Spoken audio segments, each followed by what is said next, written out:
Hey guys, it's Truong here from TechCloud TV. If you don't know who I am, we're a channel that looks at all things tech and connect with like-minded people. Today, I've got a good friend of mine, Wenley Andrews, in today. He builds custom motorcycles and he has a 26.7K following on Instagram. I'd like to welcome you to the channel, Wenley Andrews. How are you? Hey Truong, I'm good, thanks. How are you? Cool. Thanks for giving me the time to come on the channel and have a chat. No worries, my pleasure. So yeah, I want to start out with a couple of questions. So you build bikes, it's your passion. How long have you done this for? Give me a I guess a history of where this passion came from. Okay,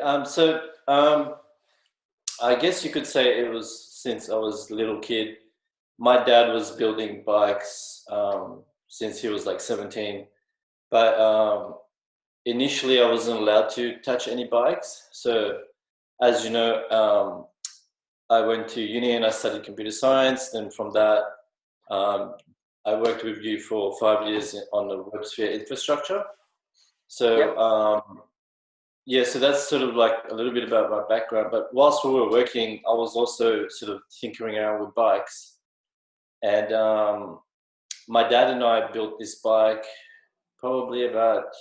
it's probably like 15 years ago now, or maybe less. So around that time. And it literally, I sent a picture in to BikeXif and that bike went viral on the internet. I think it had like 1 million likes or something within the first hour. And that's just for clarity, so was that a picture or was that a bike? Yeah, it was just a picture of a bike that I built. That you built? Okay, so then did this publisher, the website, put it up on their website, and then lots of people started following you, or? Yeah, so back then it was mostly like Facebook. We didn't really have Instagram. So somebody posted on their Facebook page, well, BikeXif posted on their Facebook page, and that's how it went viral. And I had all these people contacting me going, hey, is this your bike? I want to buy it, da da da. And yeah, that's how this whole thing got started, by this one bike.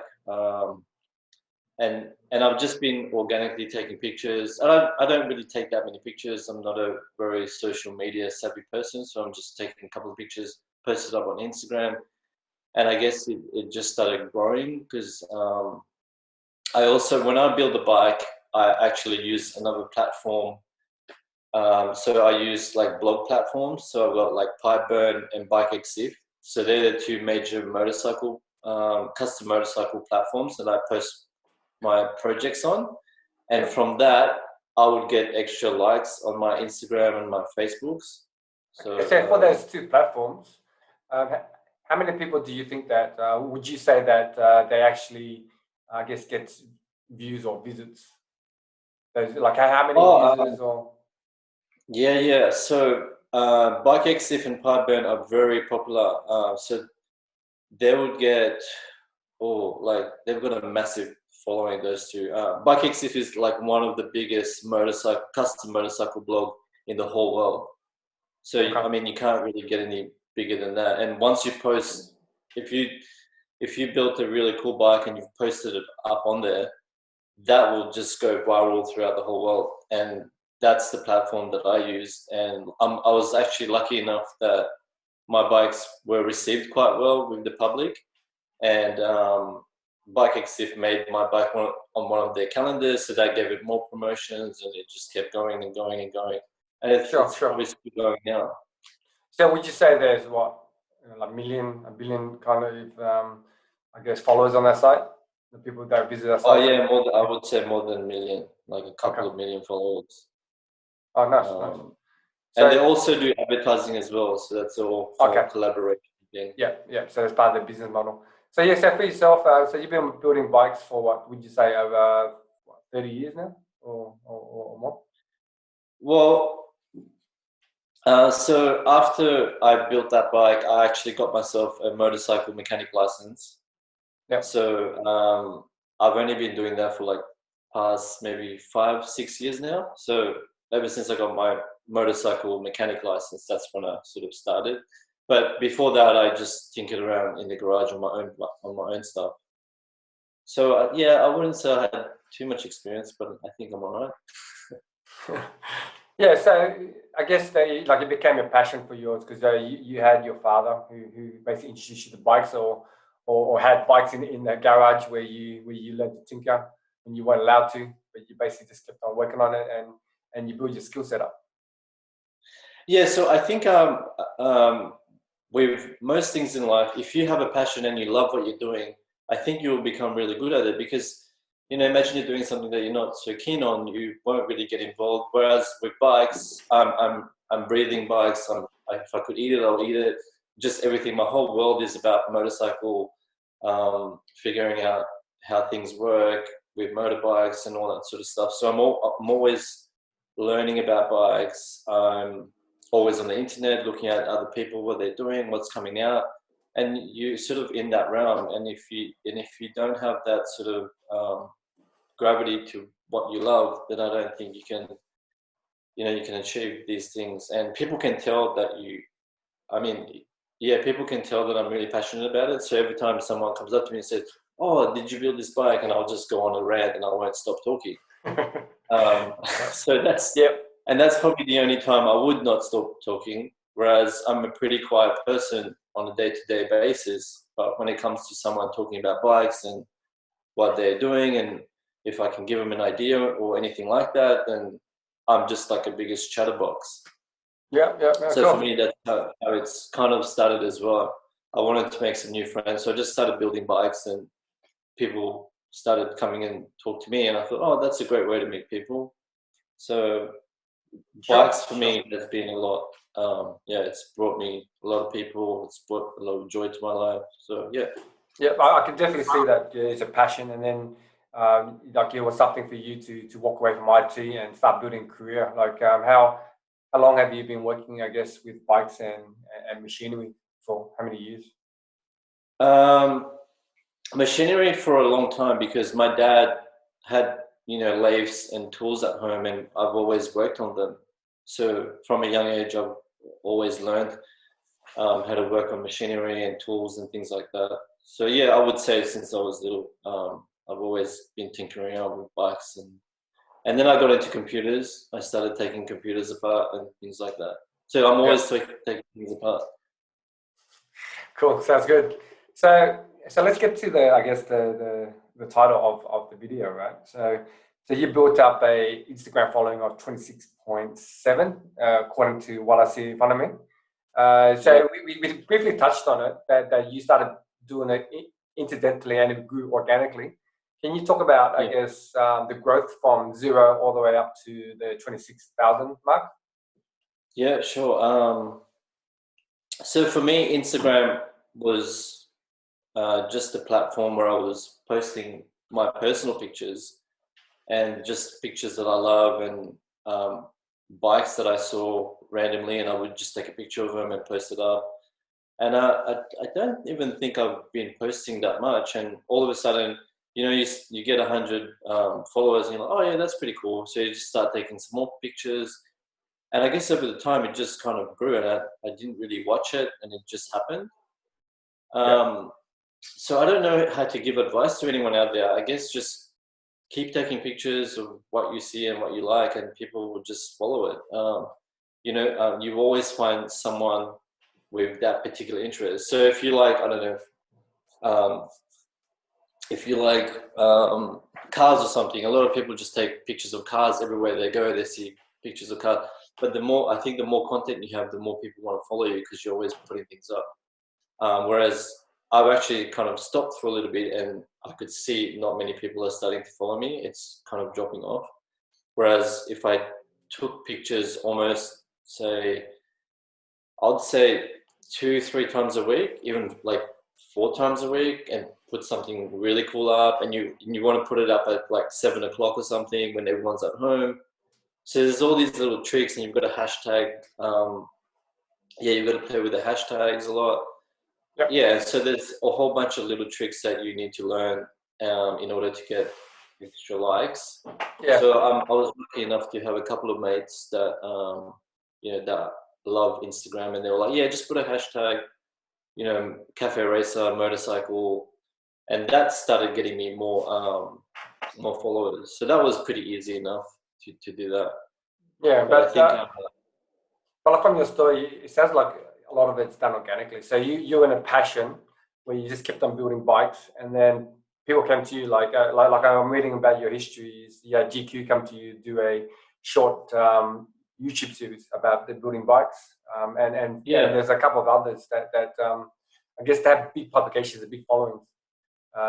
And did you put your contact details in like all those articles and all this stuff, or did the author put your contact details so people could find you? Oh no, so it was pretty much just my website, and then people contact me from my website. So all it was on any of the blogs, so it's just basically my name and the website, and yeah, people would just go to the website and say, hey, like, I love what you're doing. Do you mind if we come and talk to you or film you whilst you're doing it? And I said, yeah, sure, come in. And yeah, it was pretty, I think, yeah, it's all about having that passion, and people can see that passion through. Yeah, because you didn't go out to, I guess, build bikes to create a following. Like, you basically had the passion. You basically just focused on that, and then the following came to you. Pretty much. Yeah. Yeah. It was never about, you know, making $1 billion, or even, like, I loved IT when I was working in IT, and I'd probably make more money now working in IT than I do being a motorcycle mechanic. But I go to work every day and I'm pretty happy, and I'm just like, oh, this is so much fun. I can't believe I'm just doing this all day long and I'm earning a living. Whereas other people going to work, they're like, oh, I don't want to be at work. Whereas I'm like, yeah, I want to be at work, and I finish work late every day. So, and it's not that bad, because I'm just like, oh, I'm having too much fun at work. Yeah, definitely. Because it sounds like the saying says, if you love what you do, then you pretty much haven't worked a day in your life. So I guess that remains true in your situation. Hard. It's very hard. It's hard. It's a hard job. It's hard on your body and stuff. Compared to IT, where you just sit down and using your brain, this is really hard on your body. But still, I don't know. I kind of find it fun, and it's kind of relaxing a little bit, because you're sort of in that zone, and you're building something and you're creating something. Yeah. Cool. So you have Instagram now. You have that many followers. Do you have any plans to move to any other platforms and maybe grow your business that way? Yeah. So I think using technology to build a business is the next step, especially with the coronavirus at the moment.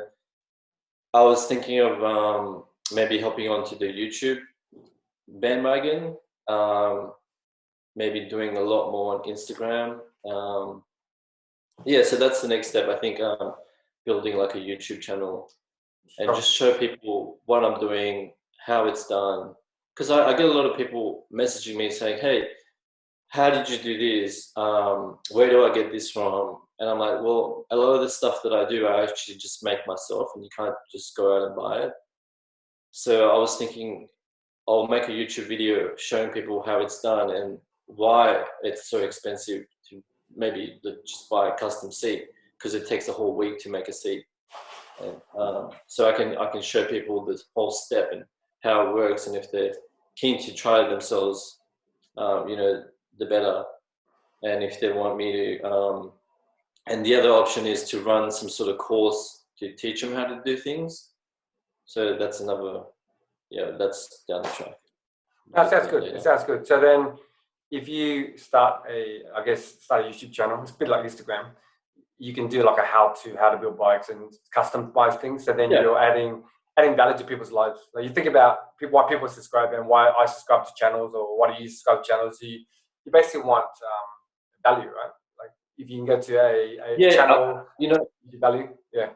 As soon as you said changing people's lives, like, I got a whole bunch of goosebumps, because I actually had a guy that messaged me and said, oh, you actually saved my life, because I was depressed and I saw your bikes and I really wanted to build a bike that's like this. And I've been watching all your videos, and that got me out, because when I was building bikes and I was learning stuff, that gave me a different focus in life. And I was like, holy shit, like, how did I do that? That's weird. but it's like, you know, that's touched me, and that's what I would love to do that again. So yeah, that's basically technology, right? So you think about if you had a shop and you only have a set amount of people traffic, right? But when you start having things on the internet, your range is to everyone because your voice. Yeah, but now now the range is so wide. It's the whole world really. So we've got like Facebook, Instagram, Snapchat. There's so much technology out there, and all different ways to keep in touch with other people. Cool. We're using Zoom now, so definitely, it's basically needed in this pandemic. So yeah, Wenley, thank you for your time today. If people want to contact you, do you want to give a plug on your website? Yeah, sure. Just contact me, wenley.com.au. It's pretty simple. Wenley. And just if you guys want a custom bike build, or if you just have a question on how to do things, shoot me an email, get in contact, and happy to help you guys out. Sure. Yeah, I'll add all your details down below, and if anyone finds this of interest, they'll reach out to your brother's contacts. Yeah. Thanks, cool. Truong. Thanks, Wenley, for your time today. Thanks for being candid with us and give us the truth of how you got your 26.7K Instagram followers. Pretty much work hard and people will follow you. And have some mates that know how to SOE a little bit. So you broaden your range for your followers. Cool. All right, guys. I'm starting off here. If you haven't subscribed to any of our channels, click on subscribe. It helps us. Doesn't cost you anything. It helps us know that our content is getting out to you and you actually enjoying it. So, signing off. Till next time, guys.